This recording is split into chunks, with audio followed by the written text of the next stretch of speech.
बाबर आजम पे लड़की ने स्कैंडल चलाया तो वो जी हर जगह न्यूज़ थी, हर जगह चला दी गई। हरीम शाह का फड्डा किसी से हो जाए वो न्यूज़ चलती है, जन्नत मिर्जा वकार जका ये चल जाती है। अगर कोई भी बात आप करें टेक्नोलॉजी से रिलेटेड तो अनफॉर्चुनेटली हमारे जो जर्नलिस्ट हजरात हैं वो अभी भी यही पूछते हैं कि है क्या चीज़ ये। तो टेक्नोलॉजी के मामले में सिर्फ एक इरफान साहब हैं जो जापान में होते हैं, जियो के ब्यूरो चीफ हैं। उनके अलावा भाई जितने लोग मिलते हैं वो कहते हैं भाई हमें पता ही नहीं है तो हम न्यूज़ क्या बनाएं इसकी। तो न्यूज़ में ये चीज़ हाईलाइट भी नहीं होती, इसको कंफ्यूज कर रहे होते हैं डिजिटल करेंसी। तो ये सुबह केस लगा हुआ है इसमें, क्योंकि वकील कोई भी नहीं शुरू में ले रहा था केस। जिनसे मैंने बात की उन्होंने कहा भाई क्रिप्टो का हमें पता नहीं और स्टेट बैंक ने जो पाबंदी लगा दी वो रेगुलेटर्स है उन्होंने लगा दी। मेरा कहना यह था कि उनके पास ये इख्तियार ही नहीं था तो वो ये नहीं कर सकते। तो वो मुझे कहते हैं स्टेट बैंक ने ये एक सर्कुलर निकाला जिसमें कहा है भाई प्रोहिबिटेड है, लेकिन ये कानून कौन सा यूज़ कर रहे हैं जिसकी वजह से कोई सेक्शन लीगल टेंडर का सेक्शन लगा रहे हैं, कौन सा सेक्शन है, और आम आवाम अपना हक हलाल का पैसा इसमें डाल रही है तो फिर वो क्यों रोकते रहे। अब तो खैर बेचने का टाइम है, अभी जो भी बिटकॉइन में आएगा वो पैराबोलिक मूव में आ रहा है तो वो कहेगा भाई बर्बादी हो रही है, तो आप चलती हुई ट्रेन में क्यों चढ़ रहे हैं। अच्छा, ये जो मेरा केस है वो ये है कि ये जो सर्कुलर है इसको ख़त्म किया जाए। ये ख़त्म होगा तो आप बैंक के थ्रू कोई भी बिटकॉइन कोई क्रिप्टो खरीद सकते हैं, और अगर ये नहीं ख़त्म होगा तो ब्लैक मार्केट बिटकॉइन की पाकिस्तान में डेवलप हो रही है। FATF के कवानीन के मुताबिक आपको मैकेनिक्स बताना है कि भाई किस तरीके से आप रेगुलेट कर रहे हैं। अगर ये नहीं होगा तो FATF भी कहेगी पाकिस्तान आपने बैन कैसे किया, आपने बैन कर दिया तो उसकी तो ब्लैक मार्केट ग्रो कर दी, तो पाकिस्तान का नुकसान बहुत हो रहा है। ये कोई इन्वेस्टमेंट प्लान नहीं है जहां पर आपने पैसा लगा के कल डबल शाह बन जाना है। इसके अंदर सबसे बड़ा मसला ये है कि इस टेक्नोलॉजी को बैन करके एक तरफ करके आप इसकी ब्लैक मार्केट को ग्रो कर रहे हैं। उसको कैसे पकड़ेंगे भाई, जब ये लीगल होगी रेगुलेट होगी तो लोग बैंक के थ्रू ट्रांजैक्शंस करेंगे तो उनका डेटा होगा। इसके लिए लड़ने जा रहा हूं, वरना पाकिस्तान की माइनिंग मशीन रखते हुए ये देखिए FIR कटती है कि जिसके पास भी बिटकॉइन की माइनिंग मशीन है, क्योंकि स्टेट बैंक ने इसे इलीगल डिक्लेयर किया है। ये FIA साइबर क्राइम की FIR है और इस तरह की लातादाद FIRs हैं जिसमें कंप्लेनेंट स्टेट को बनाया हुआ है। वो कह रहे हैं जी स्टेट बैंक ने क्योंकि डिक्लेयर किया इलीगल, हम इसलिए आपको गिरफ्तार कर रहे हैं और आपके बिटकॉइन हमारे हो गए। मालिक गनीमत का कोई बिटकॉइन वॉलेट नहीं है। तो जो सब इंस्पेक्टर होते हैं, ये खालिद सईद साहब हैं, इनके बारे में वैसे ही कहा हुआ है कि इन्होंने बिटकॉइन ले लिए थे। तो जो बिटकॉइन ले लिए भाई वो इन्होंने किस कानून के तहत लिए, क्या इन्हें सस्पेंड किया गया? बिल्कुल नहीं। तो ये मुझे आप ये बात बताएं कि यहाँ पर इसको कहा जा रहा है जी स्टेट बैंक ने FIA को लिखा हुआ है कि देखें जी ये बिटकॉइन जो है इलीगल है, इसके थ्रू वैल्यू ट्रांसफर करेंगे तो वो गलत है।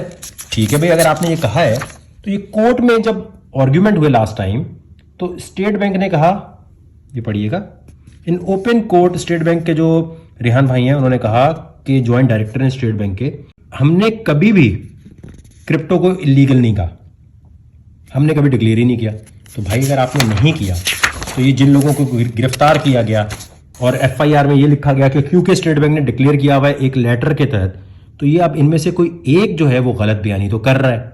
अब वो कौन है? इस तरह की एक नहीं बहुत सारी FIRs हैं। तो ये अब सारे आर्ग्यूमेंट वहाँ ये हो रहे हैं कि ये जो एक अमल है ये FIA साइबर क्राइम गलत कर रहा है या स्टेट बैंक गलत कर रहा है, इसके बारे में क्लेरिफिकेशन दे दें, क्योंकि ये तो ओपन कोर्ट में उन्होंने कह दिया हमने तो कभी किया ही नहीं भाई ऐसा। तो FIA साइबर क्राइम सू मोटो ले रहा था यानी फिर, क्योंकि इस सारे अमल में काफी सारे FIA साइबर क्राइम के ऐसे हजरात हैं जो जिसको पकड़ते हैं उसके वॉलेट से बिटकॉइन ले लेते हैं। अब आप ये देखें कि ये inquiry report FIA cyber crime की है और इसमें वो खुद लिख रहे हैं कि जी हाँ हमारे सब इंस्पेक्टर हैं खालिद सईद साहब, उन्होंने 5 बिटकॉइन इस तारीख को ब्लॉकचेन से साबित होते हैं कि जी उन्होंने निकाले हैं, और लिखा कि हाँ जी इन्होंने गलत हरकत की है, इलीगल हरकत की है। बहुत अच्छी बात है, अच्छे लोग भी होते हैं बुरे लोग भी होते हैं, मिस्टेक्स भी हो जाती हैं, लेकिन ये बिटकॉइन तो वो है ना जिसपे हमने आवाज़ उठाई, जिस बंदे को पकड़ा था उसको डंडे मारे, उसको उल्टा लटकाया, तशद्दुद किया उस पर। किस बात पे? क्योंकि उसने माइनिंग मशीन रखी हुई थी, क्योंकि अब वो बिटकॉइन का वॉलेट एड्रेस नहीं दे रहा था। तो ये जिसने को डंडे पड़े उसकी इज्जत की तो ऐसी तैसी फिर गई जिस तरह उसे लेकर गए, उसका हिसाब किताब क्या होगा? क्या खालिद सईद साहब आज भी काम कर रहे हैं FIA साइबर क्राइम में? तो कर रहे हैं, तो क्यों कर रहे हैं इतनी बड़ी हरकत के बाद? ये एक सवाल है। और अगर ये भाई इस तरह पकड़ के डंडे ही मारने हैं तो किस कानून के तहत डंडे मार रहे हो और फिर उसको छोड़ क्यों देते हो बिटकॉइन लेके?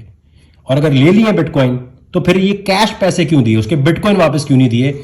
ये जो बिटकॉइन लिए गए हैं इसके एवज जो है कुछ पैसे दे दिए और कहा जी सेटलमेंट कर, इसने बिटकॉइन क्यों नहीं वापस दिए? आज 5 बिटकॉइन भी लगाए, वैसे तो 10 बिटकॉइन है ब्लॉकचेन के ऊपर जो डेटा आ रहा है, लेकिन इस इंक्वायरी रिपोर्ट में FIA साइबर क्राइम ने मान लिया जी 5 बिटकॉइन तो लिए हैं इसने, खालिद सईद साहब ने, लाहौर में। तो ये जो बिटकॉइन लिए तो बिटकॉइन वापस करने थे ना। 5 बिटकॉइन की मालियत आज आप लगा लें कितनी होती है, तो इनके पास पड़े हैं तो कितने हो गए। उन्होंने ये लेकर 30 लाख रुपया दे दिया उसे कि यार ये 30 लाख ले लो, 45 लाख की सेटलमेंट है, 15 देखते रहेंगे, और ये साहब बहाल हो गए, दोबारा काम करने लग गए। तो ये FIA साइबर क्राइम ने इनको क्यों बहाल कर दिया, ये इंक्वायरी नंबर है FIA साइबर क्राइम का। तो ये जो कहा जाता है कि ये सेटलमेंट हो गई, जिसको डंडे मारे पकड़ के क्योंकि वो माइनिंग मशीन चला रहा था, जो उसकी बेइज्जती की गई, जो उसके लटकाया गया। अब हर कोई तो नहीं सामने आएगा ना भाई, हर कोई अपनी इज्जत प्यारी है, वो कहेगा भाई मुझे तो इस काम में नहीं आना। FIA उठा लेती है हमें, तो जब उठा लेती है भाई, तो उसके बिटकॉइन लेने वाले सब इंस्पेक्टर को आपने बहाल क्यों कर दिया, किस वजह से? वो इतना इंपॉर्टेंट है आपके ऑफिस के लिए कि आपने कहा ये सही है भाई।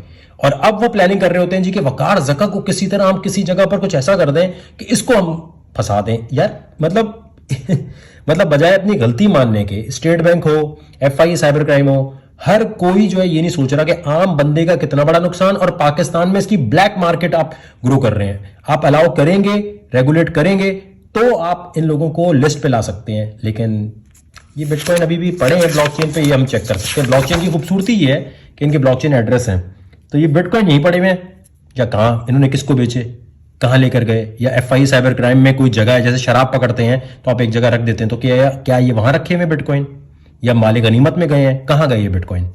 और अगर चले गए तो 30 लाख रुपए देकर जिस बंदे को डंडे मारे उसको 30 लाख रुपए किस बात के दिए? तो मेरी प्रेयर ये है कि पाकिस्तानी बैंक्स इस वक्त जो अलाउ नहीं कर रहे बहुत सारे लोगों को डेबिट कार्ड पे बिटकॉइन खरीदने से, तो वो क्यों रोक रहे हैं?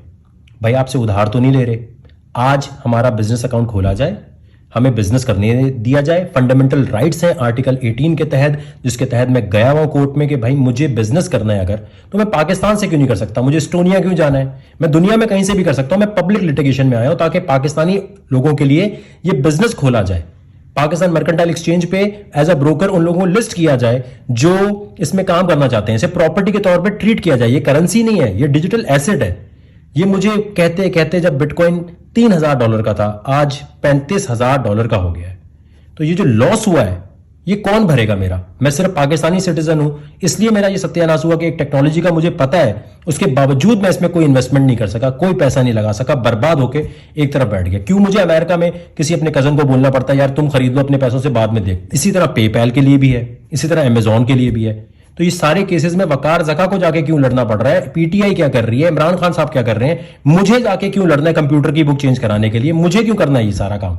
तो मेरी रिक्वेस्ट है, और मैं फिर तारीफ करूंगा ऑनरेबल कोर्ट के जजेस जो हैं, वाहिद हैं जिन्होंने पूरे मुल्क में कोई इदारा जो है सपोर्ट नहीं कर रहा था, उन्होंने समझा और उन्होंने कोर्ट में कहा इतनी गैर कानूनी गैर आईनी हरकत की हुई है, इस पर क्या पनिशमेंट होनी चाहिए, क्या शो कॉज निकलना चाहिए। तो यार पाकिस्तान को महरूम मत कीजिए। जुडिशियल का बहुत बहुत शुक्रिया कि वो इस चीज़ को समझ रहे हैं, लेकिन इतना डिले हो चुका है केस। ये रिट फाइल की थी, रिट का मतलब ये कि जल्दी फैसला हो जाए, लेकिन अब देखिए इतना अरसा हो गया। अब सुबह फिर मैं जाऊंगा और फिर अब देखते हैं वहाँ पर कौन आता है। वो आते ही नहीं, आते हैं तो लीव हो जाती है, आर्गूमेंट होता है तो वो पेपर एक सबमिट करा देते हैं। सीधी सीधी बात है, अगर स्टेट बैंक ने कह दिया है कि हमने कभी इसे लीगल डिक्लेयर ही नहीं किया, ना हम कर सकते ना हमारी ज्यूरिसडिक्शन है, तो पूछा जाए वो सर्कुलर का क्या मतलब है जो आपने दिया है।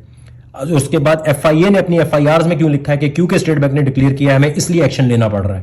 तो सर ये एक केस के साथ नहीं है, ये 3D प्रिंटर के साथ भी मसला है, ये पेपैल के साथ भी मसला है, ये अमेजॉन के साथ भी है।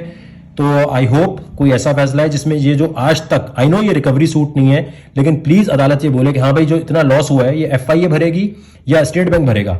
मेरा लॉस हुआ, मैं इन्वेस्टमेंट नहीं कर सका, मैं इसमें कुछ नहीं काम कर सका, तो प्लीज मुझे बताएं। बाकी पाकिस्तानियों को जो महरूम किया, मैं KPK में जाके क्यों माइनिंग मशीनों के लिए लड़ रहा हूं, और अब जो अलाउ हो रही है वो किस तरह हो रही है। तो जो टाइम जाया हुआ उसके लिए क्या करें।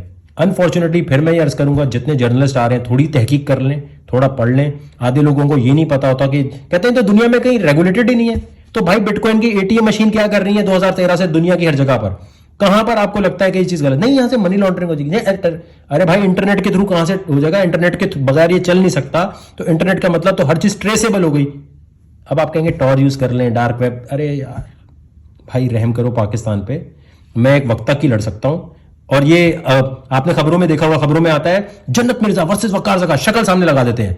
वकार जका मुबैना तौर पे शीशे के साथ, लड़कियों के साथ, इसके साथ पकड़े गए। लेकिन इस न्यूज में क्योंकि समझ नहीं आ रही होती ना लिखना क्या, डिजिटल करेंसी लिखना है, क्रिप्टो लिखना है, तो कह देते हैं दरखास्त गुजार।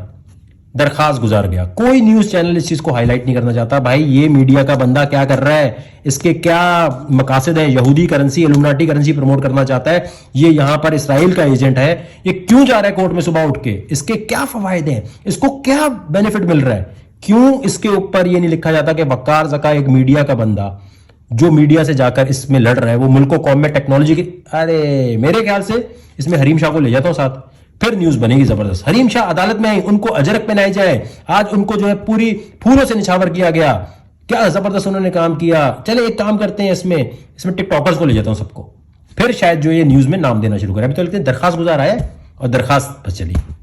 जबरदस्त भाई जबरदस्त। सिर्फ तलाक के केसेस नहीं है पाकिस्तान में आप ये भी हाईलाइट कर सकते हैं कि पूरी क्रिप्टो स्पेस में दुनिया की किसी में तप्पड़ नहीं था कि वो इस तरह अदालत जाके काम करे। इंडिया में करोड़ों रुपए के वकील हायर किए उन्होंने, फिर जाके सुप्रीम कोर्ट ने फैसला दिया है। यहां कोई वकील नहीं है, सिर्फ फीस ही अगर मैं अपनी कह दूं जी मुझे चले फीस ही दे दें। शीशे की एसोसिएशन बनी, क्या कर सकी वो? कोई केस सुप्रीम कोर्ट में जाके वो ठीक करवा सकी? कोई बात कर सकी? कोई वकील कर सकी? अगर ये इतना आसान होता तो बाकी लोग क्यों नहीं कर लेते? तो भाई ये भी न्यूज बन सकती है, लेकिन ये नहीं बनाएंगे क्योंकि पाकिस्तान का पॉजिटिव इमेज जाएगा कि पाकिस्तान में कोई बंदा जाके इस तरह की बात कर रहा है। नेगेटिव इमेज दिखाना है। बाबर आजम का केस चल गया, किसी लड़की ने दे दिया, ऑन एयर टाइम मिलेगा 1-1 घंटे का। हाँ जी आ जाओ, तुम बैठो बात करो और किसी भी तरह का मसालेदार जो चीजें इधर से उधर करो। लेकिन वकार ज़का का अगर कोई केस है ना शराब का, पार्टी का, वो कर सकते हैं। ये वाली बात नहीं बताएंगे कि वो टेक्नोलॉजी मूवमेंट पाकिस्तान की वाली बात जो कर रहा है, क्योंकि इसमें तो फिर खबर बनाने में लिखना पड़ेगा और जब पता होगा तो लिखेंगे ना पेपैल क्या है, अमेजॉन क्या है और ये क्रिप्टो करेंसी के लिए क्यों लड़ने जा रहा है। चले कोई नहीं, अभी नहीं 10 साल बाद आप मुझे याद करेंगे जब मरमरा जाऊंगा, ये उठा के कहीं इधर उधर डाल देंगे। अबे यार बड़ा अच्छा बंदा था, टेक्नोलॉजी के लिए लड़ता था, बाबा है टेक्नोलॉजी।